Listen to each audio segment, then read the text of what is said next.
साथियों नमस्कार। साथियों यूपी पीसीएस के लिए हम लोग एक करंट अफेयर की सीरीज चला रहे थे जिसमें हम आई दृष्टि की मैगजीन को डिस्कस कर रहे थे। इसी को आगे बढ़ाते हैं।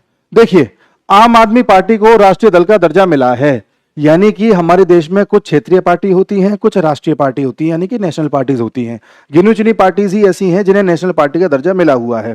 जो सवाल पूछा जाता है जनरली वो ये पूछा जाता है कि नेशनल पार्टी का दर्जा प्राप्त करने के लिए किन किन शर्तों को मानना चाहिए या पूरा करना चाहिए।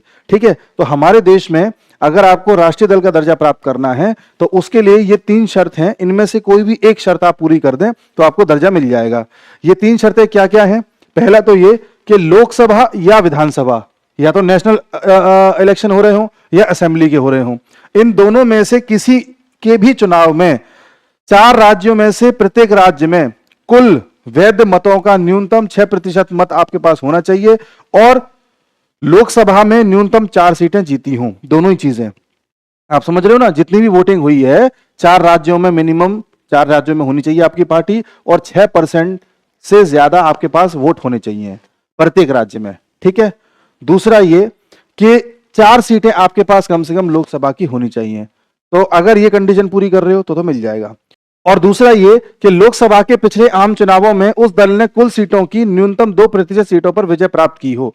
जैसा कि आपको पता है कि लोकसभा में 552 सीटें हैं और चुनाव होते हैं 545 सीटों पर। तो 552 सीटों का अगर हम 2% निकालें तो जो आएगा उतनी सीटें उस दल ने प्राप्त करी हो पिछले लोकसभा के इलेक्शन में, तब जाकर के उसे ये जो है नेशनल पार्टी का दर्जा मिल सकता है। तो या तो ये कंडीशन फुलफिल हो रही हो या ये कंडीशन फुलफिल हो रही हो। तीसरी कंडीशन क्या है कि उस राजनीतिक दल को 4 या अधिक राज्यों में राज्य स्तरीय दल, स्टेट पार्टी के रूप में मान्यता प्राप्त हो, या तो फिर वो 4 राज्यों में स्टेट पार्टी के रूप में मान्यता प्राप्त की हुई हो। अगर इन तीनों में से कुछ भी हो रहा है तो उसका काम आसान है। ठीक है। तो हुआ क्या कि 10 अप्रैल 2023 को हमारे इलेक्शन कमीशन ने, पूछा जाएगा इसे दर्जा देता कौन है? इलेक्शन कमीशन देता है, राष्ट्रपति नहीं देता, याद रखना। ठीक है। आम आदमी पार्टी को नेशनल पार्टी का दर्जा दे दिया गया है, जबकि AITMC, तृणमूल कांग्रेस, जो आपको पता है ममता बनर्जी की पार्टी है, इसको और CPI तथा NCP को राष्ट्रीय दल का दर्जा वापस ले लिया गया है। ऐसा नहीं है कि एक बार दर्जा मिल गया तो हमेशा आप नेशनल पार्टी रहोगे ना। ममता बनर्जी की पार्टी का दर्जा वापस ले लिया। आपने शरद पवार का नाम सुना होगा, उनकी पार्टी का नेशनल पार्टी का दर्जा वापस ले लिया। और CPI का, कम्युनिस्ट पार्टी जो इंडिया की है, इसका दर्जा वापस ले लिया। बंगाल में इसका शासन था। ठीक है। इस प्रकार देश में अभी जो कुल नेशनल पार्टीज हैं वो 6 हो गई हैं। ये याद रखना, 6 का आंकड़ा पूछ सकता है। 6 कौन कौन सी हैं एक बार देख लेते हैं। कांग्रेस है, BJP है, BSP है। आपको लगेगा मायावती जी की पार्टी है ही नहीं, है, उसे राष्ट्रीय दर्जा, उसका दर्जा प्राप्त है। कम्युनिस्ट पार्टी मार्क्सवादी CPIM, इनको भी दर्जा प्राप्त है। उसके बाद NPP, नेशनल पीपुल्स पार्टी, इसको भी दर्जा प्राप्त है। और आम आदमी पार्टी 6वीं है। ठीक है। ये चीजें पता होनी चाहिए। इन सबके नाम याद रखना, इसमें कंफ्यूजन हो जाएगा BSP को लेकर के। और यूपी PCS है तो हो सकता है BSP के बारे में पूछे, क्योंकि यहां पर एक मुख्य पार्टी है ये। अब आता है अगला, वाइब्रेंट विलेज प्रोग्राम। देखिए, हमारे नॉर्दर्न रीजन में, उत्तरी क्षेत्र में कुछ राज्यों के कुछ विलेजों को डेवलप करने का एक प्रोग्राम चलाया है। इन ग्रामों का डेवलपमेंट करना क्यों है? इसलिए करना है क्योंकि कल को मान लो कोई लड़ाई हो जाए चाइना से या किसी से, तो इन गांवों में इतनी स्थिति अच्छी होनी चाहिए कि हम यहां से अपनी चीजों को आगे बढ़ा सकें या युद्ध को फैसिलिटेट कर सकें। तो युद्ध को कह करके तो हमने नहीं किया है, लेकिन हाँ, हमारी मंशा वही है। तो हम कम पॉपुलेशन वाले, स्पार्स लिखा ना, छिटपुट जनसंख्या, कम पॉपुलेशन वाले विलेजेस को हम डेवलप करना चाह रहे हैं। कहां पर? नॉर्दर्न बॉर्डर, जो हमारी उत्तरी सीमा है, वहां पर। ठीक है। 10 अप्रैल 2023 को गृह मंत्री अमित शाह ने इस कार्यक्रम को लॉन्च किया था। इसमें अरुणाचल प्रदेश का अंजाव जिले का एक सीमावर्ती गांव है किबीतू। ध्यान रखना, ये जो किबीतू है ना, ये हमारे पूरे इंडिया का सबसे ईस्टर्न मोस्ट पॉइंट भी है। सबसे ईस्टर्न मोस्ट पॉइंट का मतलब होता है कि जैसे भारत हमारा ये है, तो पूछा जाएगा कि अगर ये लॉन्गिट्यूड खींच दिया जाए तो सबसे ईस्टर्न मोस्ट पॉइंट कौन सा है, तो वो यही है। और इसका लॉन्गिट्यूड कितना है? तो ये है आपका 97 डिग्री और 25 मिनट, ये पता होना चाहिए। और सबसे इधर वाला कौन सा है? ये है आपका 68 डिग्री 7 मिनट ईस्ट। ये भी ईस्ट है, ये भी ईस्ट है। दोनों को ईस्ट इसलिए बोल रहे हैं क्योंकि पृथ्वी का जो पूर्वी गोलार्ध है उसमें पूरा भारत पड़ता है। ये बात पता होनी चाहिए। देखो, जैसे पृथ्वी गोल होती है, पृथ्वी के 2 गोलार्ध हैं। एक तो ये है, ये उत्तरी गोलार्ध हो गया, ये दक्षिणी गोलार्ध हो गया। एक ये है, ये आपका वेस्टर्न हो गया, ये ईस्टर्न हो गया, तो भारत पूरा का पूरा ईस्ट में पड़ जाता है ऐसे। तो इसलिए इस वाले लॉन्गिट्यूड को भी ईस्टर्न बोलेंगे, इसको भी ईस्टर्न बोलेंगे, ठीक है, ये याद रखना। तो ये जो विलेज का कार्यक्रम है कि भी तुम्हें हुआ है, ये पता होना चाहिए, सवाल पूछा जा सकता है।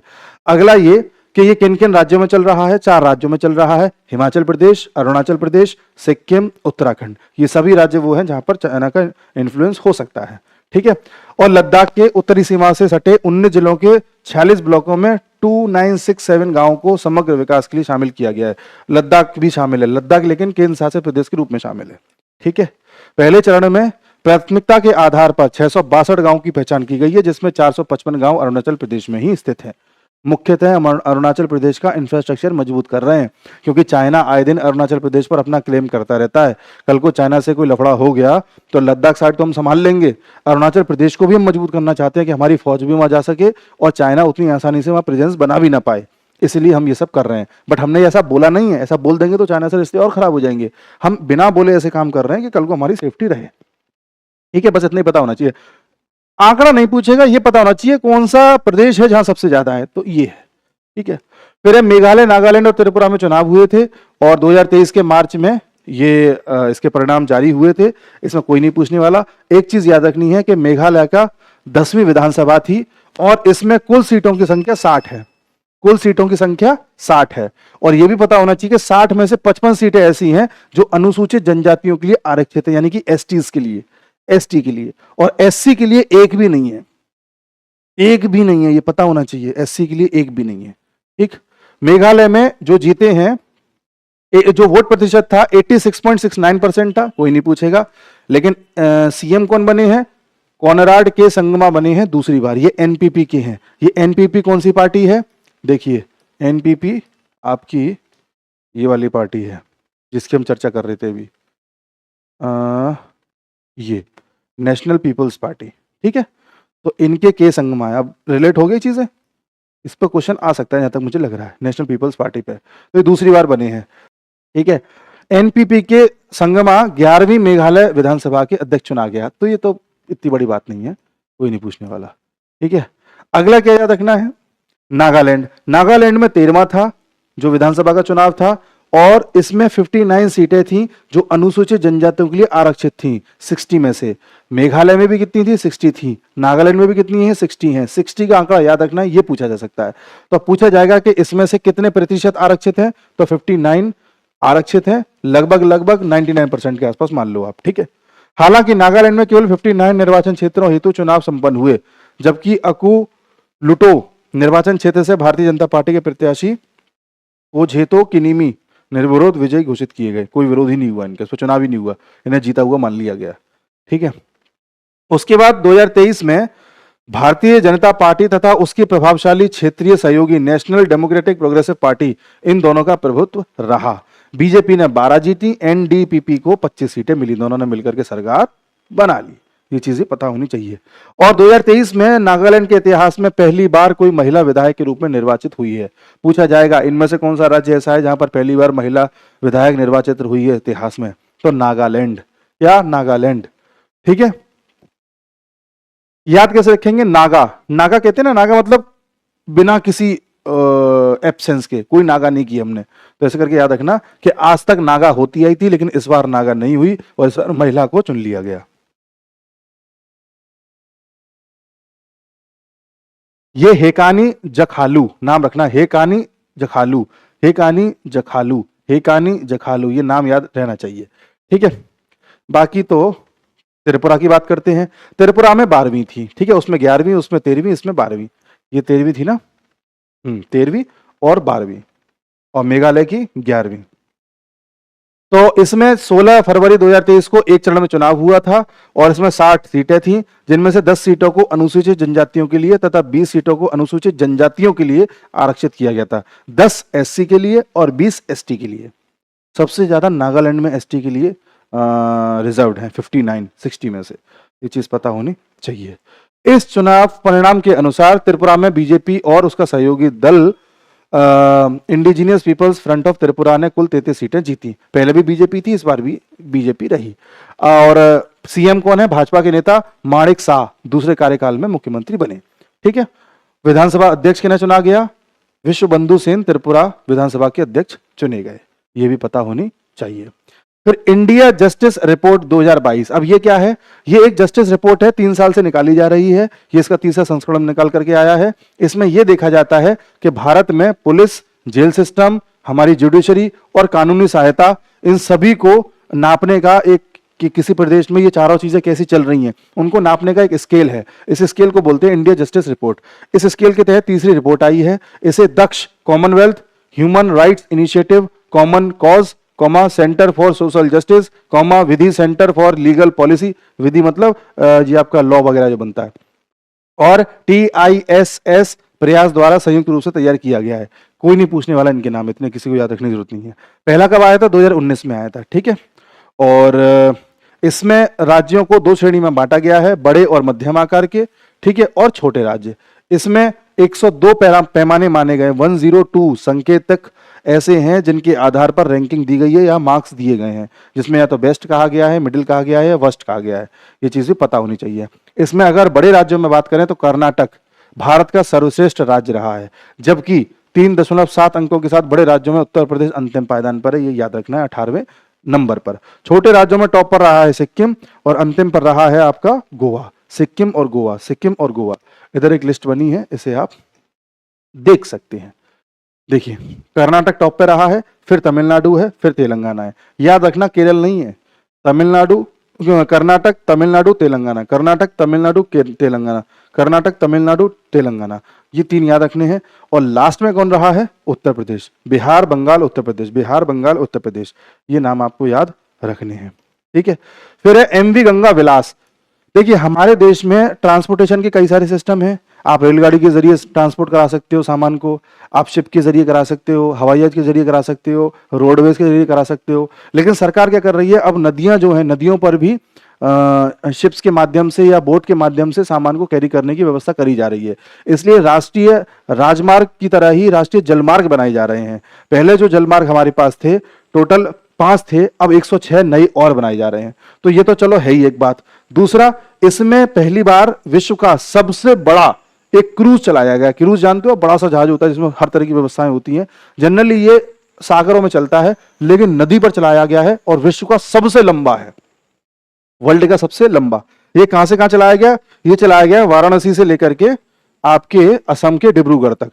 ठीक है, वाराणसी से असम के डिब्रूगढ़ तक। इसका नाम क्या है? MV गंगा विलास, MV गंगा विलास, MV गंगा विलास। ठीक है। प्रधानमंत्री मोदी ने इसको वीडियो कॉन्फ्रेंसिंग के जरिए जो है हरी झंडी दिखाई थी।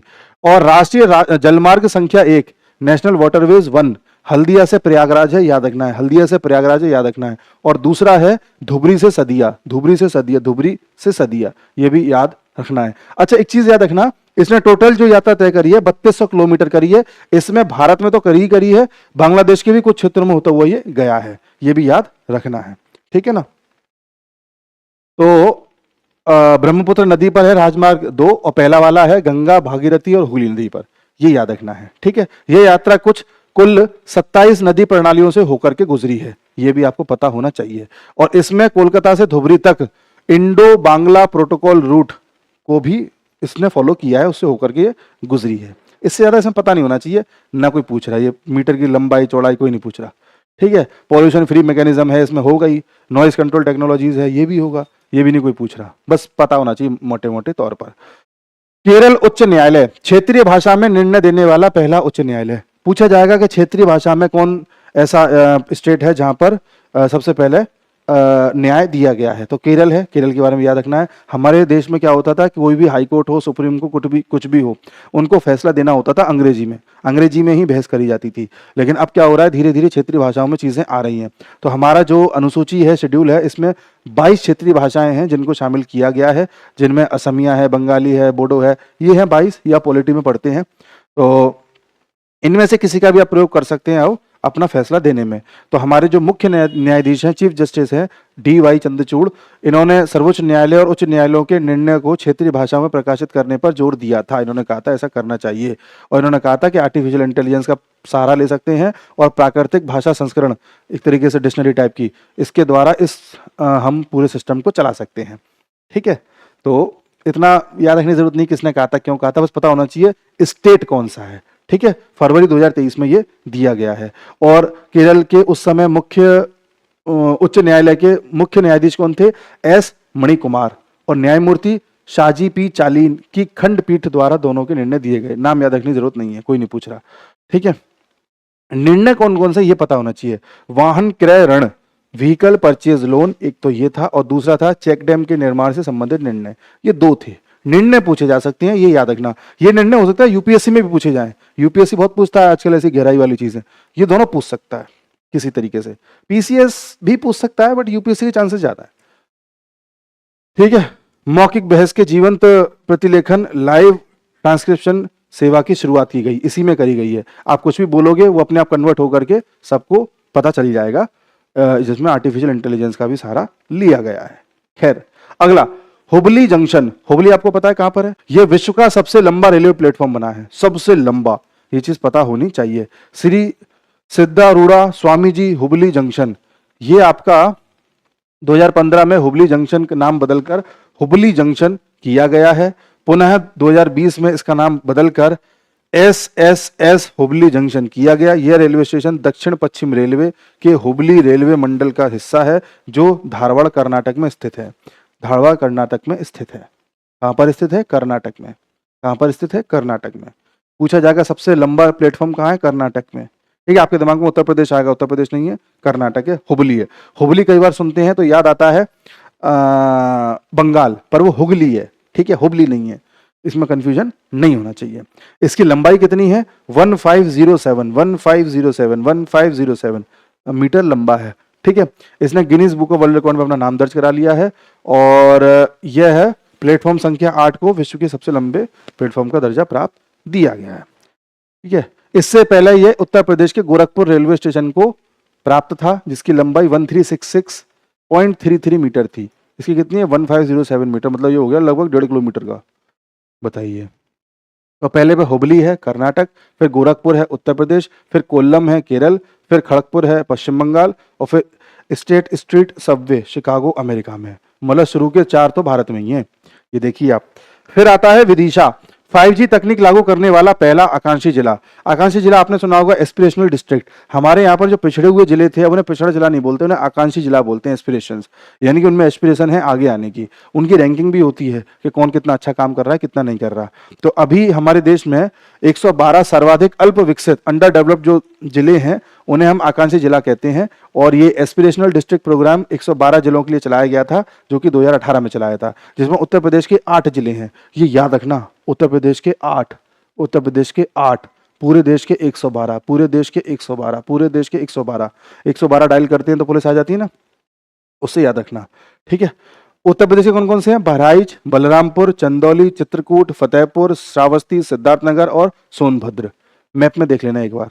ठीक है, तो इसमें क्या हुआ है कि 13 जनवरी 2023 को विदिशा स्टार्टअप्स द्वारा प्रस्तावित 5G उपयोग मामलों में जमीनी स्तर पर तैनाती करने वाला भारत का पहला आकांक्षी जिला बना है। कौन सा बना है? विदिशा। कौन सा बना है? विदिशा। कौन सा बना है? विदिशा।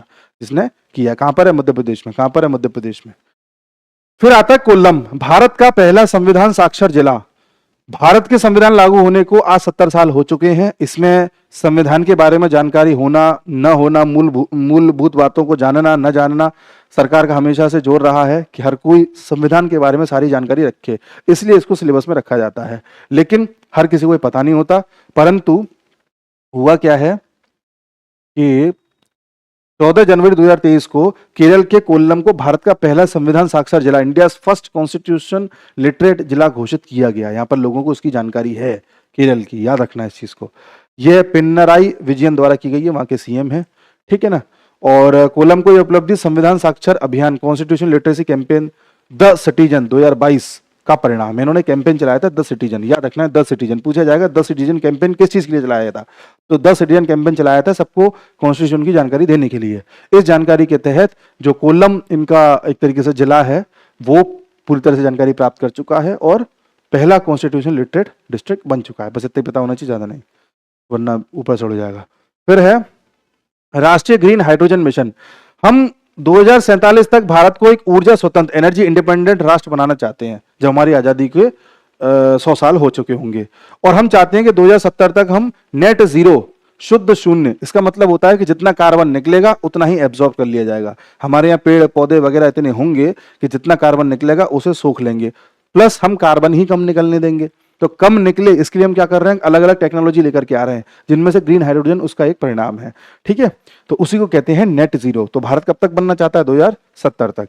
तो 4 जनवरी 2023 को भारत ने ऐसा कहा कि हम नेशनल ग्रीन हाइड्रोजन मिशन चला रहे हैं और 2030 तक हम कुछ चीजों को हासिल करना चाहते हैं। जैसे 125 गीगावाट जो हमारी ऊर्जा है उसको हम एसोसिएटेड रिन्यूएबल एनर्जी कैपेसिटी वृद्धि के साथ प्रतिवर्ष कम से कम 5 मिलियन मेट्रिक टन की हरित हाइड्रोजन उत्पादन क्षमता का विकास करेंगे। हम चाहते हैं कि 125 गीगावाट एनर्जी हमारी जो है रिन्यूएबल एनर्जी आए। कब तक आए, 2030 तक आए, जिसमें हमारा प्रयास है कि 5 मिलियन मेट्रिक टन हरित हाइड्रोजन से उत्पादन हो, इतनी हाइड्रोजन का उत्पादन हो। ये हाइड्रोजन की मात्रा है। ठीक है, इसमें होगा क्या कि 8 लाख करोड़ से ज्यादा पैसा लग जाएगा, 6 लाख से ज्यादा रोजगार मिल जाएंगे, कुल मिलाकर 1 लाख करोड़ रुपए से अधिक जीवाश्म ईंधन की आयात में, यानी इंपोर्ट हम जो करते हैं ना बाहर से, उसमें कमी आएगी। ठीक है ना, इतना याद रखने की जरूरत नहीं है। वार्षिक ग्रीन हाउस उत्सर्जन में लगभग 50 मिलियन मेट्रिक टन की कमी आएगी। जो ग्रीन हाउस गैस एमिशन हम जो करते हैं उसमें कमी आएगी, ये जरूरी है। कितना आ जाएगी, 50 मिलियन मेट्रिक टन तक। 50 मिलियन मेट्रिक टन, 50% मत याद कर लेना, 50 मिलियन मेट्रिक टन, ये याद हमको होना चाहिए।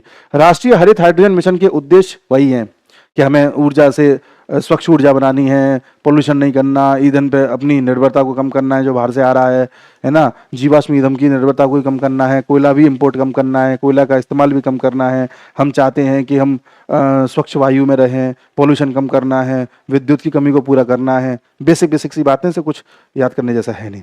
वायनाड सभी जनजातीय लोगों को बुनियादी दस्तावेज प्रदान करने वाला पहला जिला। वायनाड वही जिला है जहां से राहुल गांधी ने इलेक्शन लड़ा है, पर उनका कोई रोल नहीं है इस काम को करने में। ये पहले से ही काफी एडवांस जिला था।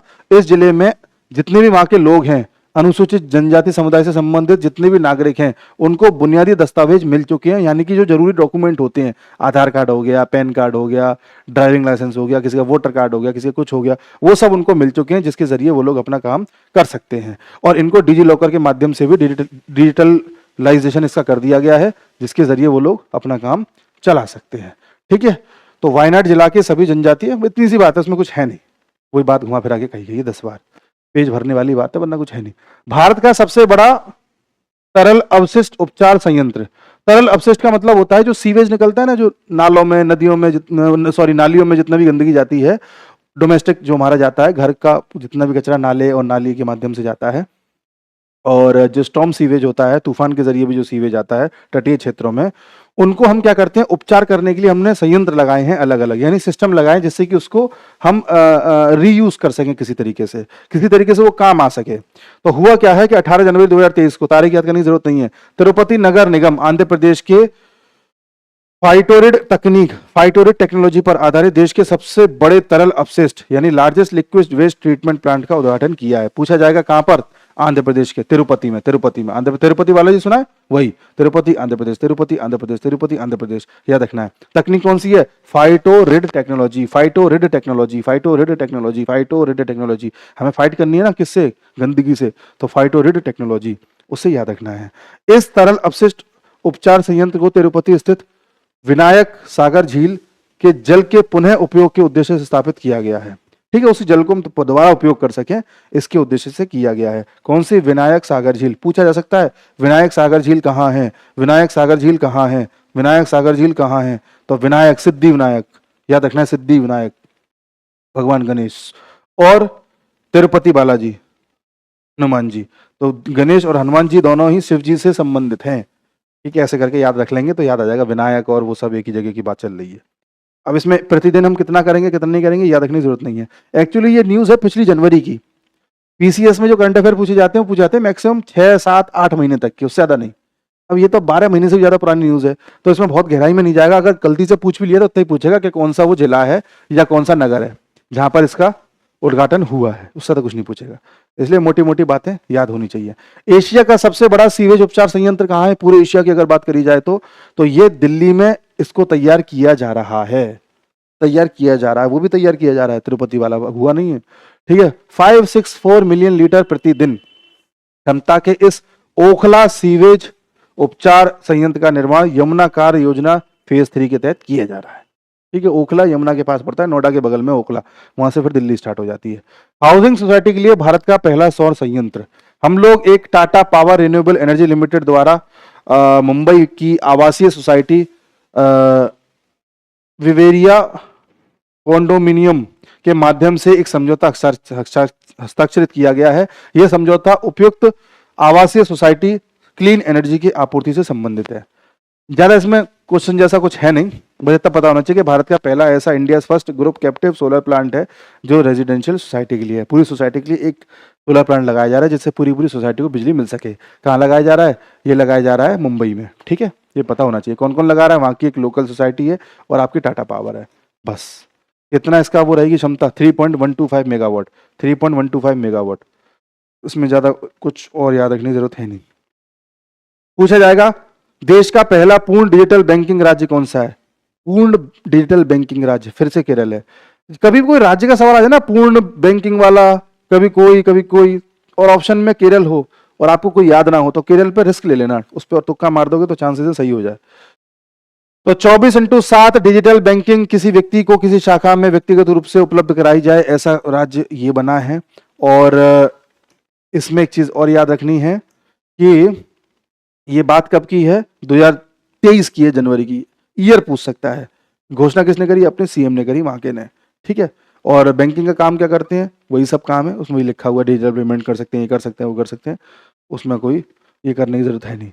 अच्छा, 2021 में त्रिशूर केरल का इस योजना के तहत डिजिटल बैंकिंग लागू करने वाला केरल का पहला जिला बना था। तो केरल का पहला जिला भी यही था, त्रिशूर त्रिशूर त्रिशूर त्रिशूर। अब पूरा पूरा राज्य ऐसा हो गया जो बैंकिंग के मामले में पूरी तरह से डिजिटलाइज्ड हो गया है।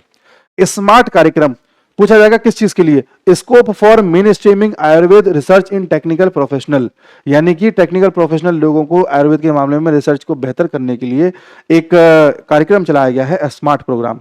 पूछा जाएगा स्मार्ट प्रोग्राम किस चीज के लिए चलाया गया है? बस आयुर्वेद में एडवांसमेंट लाने के लिए, जिससे कि लोग ज्यादा से ज्यादा इसमें खोज करें।